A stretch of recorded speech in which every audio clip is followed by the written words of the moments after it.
我已经想不起来上一次介绍一台纯汽油的 BMW 5 Series 是什么时候，因为上一次我是在德国试驾最新的 PHEV V8 的 BMW M5， 然后在之前我驾的2台都是 BEV 纯电动的 BMW i5 eDrive 40，right？ 所以现在这个就是 BMW Malaysia 的 BMW 530i M Sport。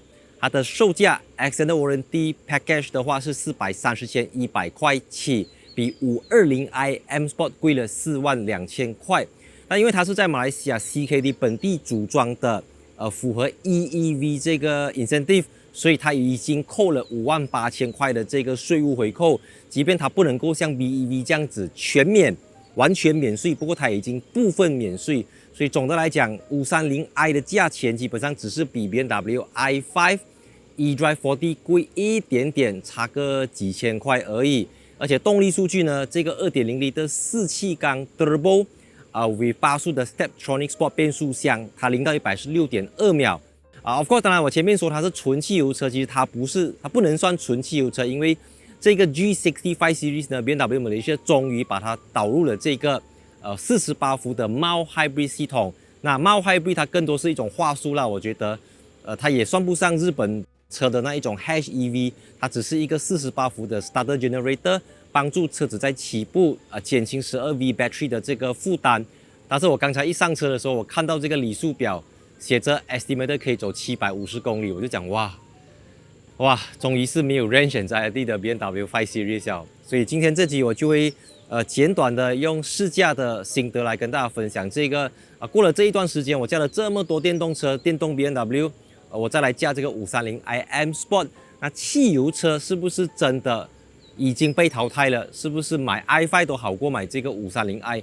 530i 除了它可以走600-700公里，然后到处都有油站之外，它还有什么样的优点？我们就来体验看看 ，right？ 所以我是戴主义，记得订阅我的 YouTube 频道 ，Let's go。过一个 bump。OK， 蛮舒服一下的，虽然不是 Air Suspension，but OK 啦。所以它就一样是用了 CLAR 平台搭配 B48 引擎，只是这一次是加了一个48伏的系统。所以综合动力一样是258个 PS 跟400多牛车米的，0到100 6.2秒。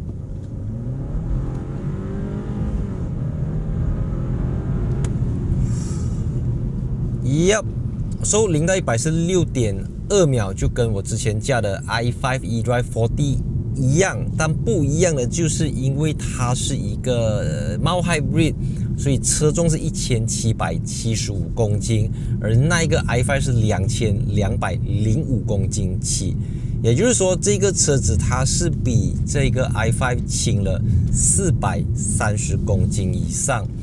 那在车的领域里面，100公斤已经是天差地远，我们还要讲到200、300、400多公斤，开起来呀，就是经典的 BMW 后驱车转向，前轴转向非常的精准，因为前轮不需要负责驱动车子，所以它可以有更灵敏，它可以更加轻松，可以更加准确的去抓这个方向，左一点右一点，这个是前驱平台的车子怎样都给不到你的，极厉害的前驱车都不能够做到后驱车的这一种转向，这种摆动。那我在过去几年都一直在影片里面反复的在强调我觉得 E segment 是一个最完美的 segment。所谓的 E segment 呢，就是 Executive segment， Mercedes E-Class、BMW 5 Series， 诸如此类的车型啦。然后我们说到的 C-Class 3 Series 是属于 Compact 的 Executive Sedan， 它还是 E segment， 不过它是一个 Compact Executive Segment。 我们说到的 Camry、Ego 是属于 D segment。 在今时今日，这个 B48 引擎经过了非常多次的更新迭代修改，所以引擎跟变速箱，这个 ZF 的8速变速箱是越来越 smooth。你在更加低转就可以得到更多扭力呀，它的 turbo lag 的情况是越来越少，特别是有了 Electrify 去辅助它之后，但不可以说没有，因为它才来。如果是 i5，它就走了。OK， 它不用等那个这样子，它没有那个东西。所以汽油车还是汽油车，你享受到比电动车轻了400多公斤的重量，但是你就没有办法有那一种 instant torque， 瞬间扭力。所以我们现在去 BMW 的 Sport Mode， 我还是喜欢以前旧的那个一个 button 就解决了，这种就少了一点东西啦。然后我们来看一下它的引擎声浪，应该是有 Fake Sound 啦。给加速。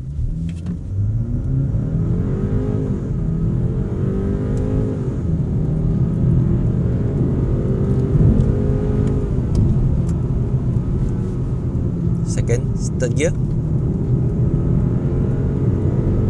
不能，那个合成的轨迹啊，太过明显了，你一听就懂，这个跟现实有差距，这个不符合现实了。就是你知道200多匹、400多牛米的车子的什么是会产生什么样的声音？刚才那个声音不是在这4个气缸可以发出来的声音啦。所以现在 BMW 如果你要买到6气缸的5 Series 啊，你要去到540i 或者再上去，然后8气缸的现在就只有 G90 M5， 就是 Non-M 的5 Series 已经不再提供 X cylinder。 But cylinder 到底重要吗？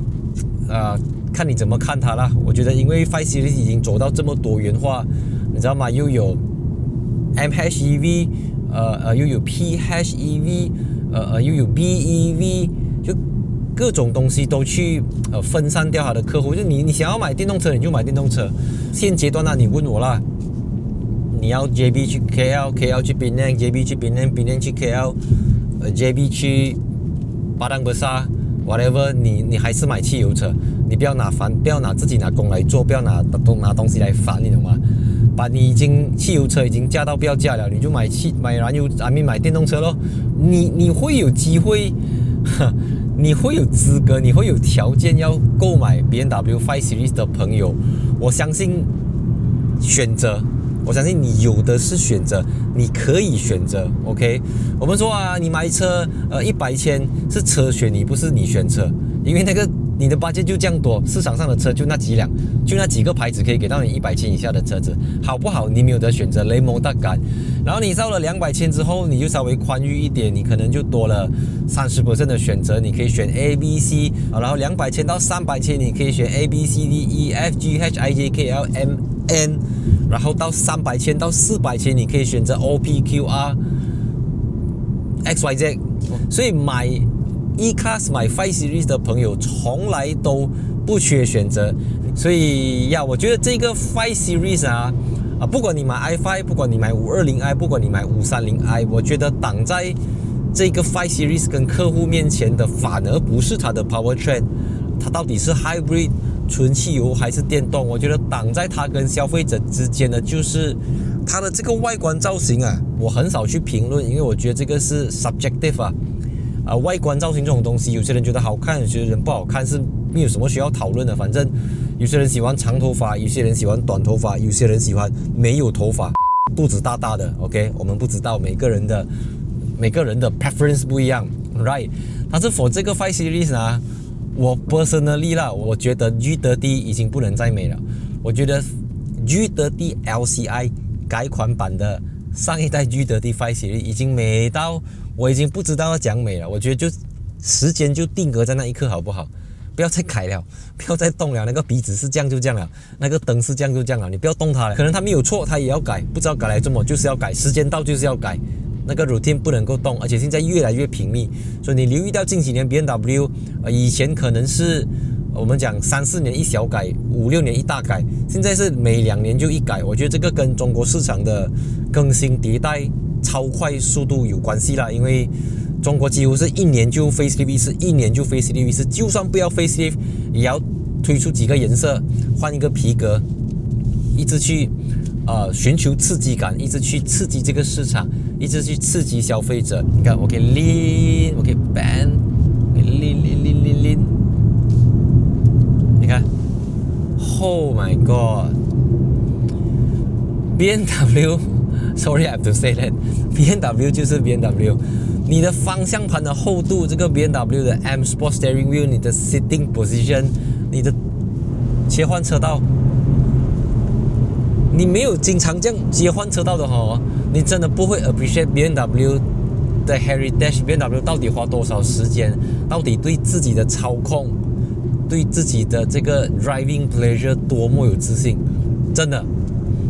如果你是一到 corner 你就 brake 的朋友哈，你叫什么 brake 都没有差别。但是你是可以这样子去顺着这个 corner 下，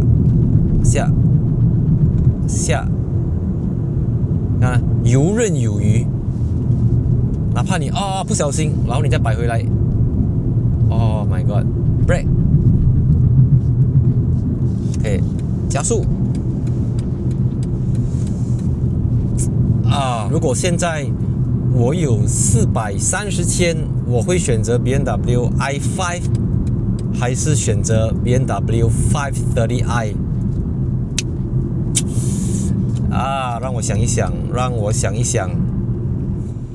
如果你正在犹豫5 Series 或者是 i5 的话，你的用途是载人、载客、载老板，我觉得5 Series 肯定是比 i5 更加适合拿来载人。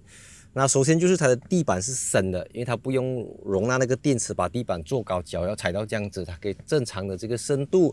再来头部空间，整个移动的位置也是相当的宽敞，但它又没有说到像7 Series 这样宽敞啦。再来第二个点，就是因为汽油车跟变速箱汽油引擎跟变速箱它会有一个 delay， 它会没有那么有力，它没有 instant torque， 所以这样也就造就了你在 brake 的时候车子也比较轻，所以它不容易晕车。那 i5 其实也不错，但是它相对比较容易晕车。然后 BMW Malaysia 这一次也我觉得他们是尽可能的去对齐了530i 跟 i5 之间的 spec 之间的差距，像它就有 Bowers & Wilkins 音响，然后 dealer 这边也有冷气出风口，这个5 Series 的冷气面板是一个 proper 的，可以调整温度等等，还有 USB Type C 2个 Type C， 这边一个 Type C， 这边一个 Type C， 后面有4个 Type C 的接口，物有所值啦，你讲物超所值我觉得没有啦，但是物有所值是可以的。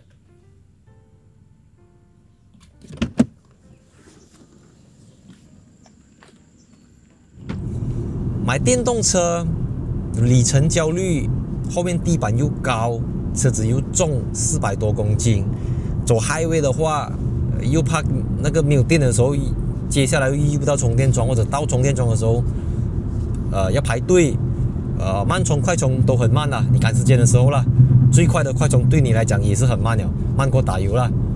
然后可能电动车的二手价又会波动比较大。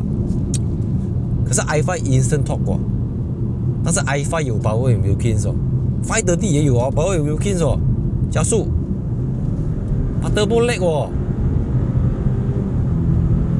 大声，然后没有力的。I mean， 以前我讲没有力会给人家骂啦，BMW 这样子的 2.0 的 Turbo 你讲没有力，发现真的是没有力，我不能够骗你讲它有力，它真的是没有力，你看。它离 effortless 还有一段很远的距离 ，i5 没有。我还不要讲到什么 M50 我讲 i5 呢，那个 E40 的 i5 后马达的 i5 都已经给你嗅到 effortless 的感觉，没有 effortless。你买一个汽油版的5 Series， 可能你要去到6气缸、8气缸的5 Series， 你才可以摸到 effortless 这个字，但是它比较好消化。电动车你知道吗？车重有时候不是账面上重而已是 brake 你知道吗？尤其你低速的时候，你一直点刹车踏板，你一直 regen 点，就是燃油车在顺应这种低速的时候还是比电动车优秀的。电动车你起停真的没有完美的东西啦。当然，如果 BMW 电动的 如果电动的5 Series 可以有750 km 分钟充到满，那个就叫完美了。现在不是吗？至少2025年还不是。所以今天这集是一个内心很挣扎的，就是到底我要买530i 还是要买 i5？ 而且现在我的新家又有多少片了19片还是16片我忘记了。总之就是有超过15片太阳能板，我一个月家里就能够 generate 至少1000 kWh。我怎么还要买燃油车呀？虽然我家附近到处是油站吧，把油站的油是它要泵出来的吗？太阳能是我自己 generate 的吗？我自给自足吗？我家自己种的菜我自己煮来吃吗？而且哦，你驾汽油车哦，你要加160就加160，你要加180就加180，你不用担心那个电池突然间暴跌那个电量，你不用担心，你就这样加吧。可是电动车啊，你一过120哦，你就要有，等地嘞，慢慢来。那这个就没有，这个真的是踩就踩，没有后顾之忧。你要连续几百公里驾着高速、苏高路，你自己喜欢，电动车不能。所以这是两种，虽然都是5 Series， 但是这是两种不同的思维逻辑，这是两种不同的 user experience, driving experience。Red pill or blue pill 你自己选啦 OK， I see you in my next video. 3, 2, 1 cut.